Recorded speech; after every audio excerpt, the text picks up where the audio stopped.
Assalomu alaykum do'stlar, yana sizlar bilan Umurjon Kamalov. Bugun nimani o'rganamiz? Bugun biz maltoza bilan gaplashamiz. Maltoza mana glukoza plus glukoza deyiladi. Bu ham organik modda. Kecha glikolit bilan tanishgan bo'lsak, bugun maltoza bilan tanishamiz. Maltoza don shakari deb ataladi. Maltoza donni unib chiqish davrida kraxmalning parchalanishidan hosil bo'ladi.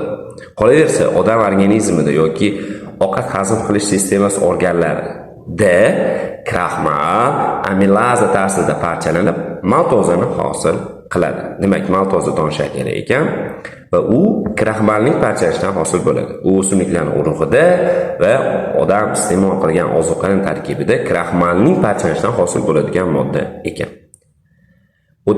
Urug'i bilasizlar, don, masalan, makka jo'xorini olaylik. Yerga ekdingiz, u nishurinib chiqadi. Ana shu joyda bilingki, kraxmal maltozaga parchalanar ekan.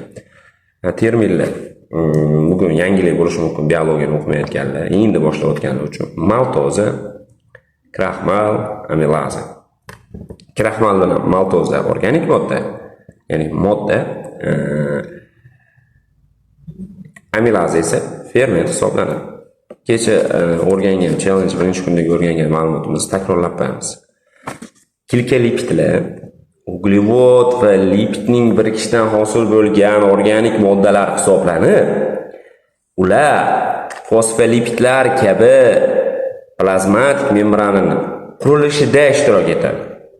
Qolaversa, glikolepitlar mana bu hujayraning plazmatik membranasi hisoblanadi. Plazmatik membranani tashqi yuzasini hosil qilishda ko'proq ishtirok etib, mana bu glikokalix deb ataladigan moddani tuzilmani hosil qilishda ishtirok etadi deb o'rgangandik. Ochig'i ko'pchilik hayron qolishi mumkin.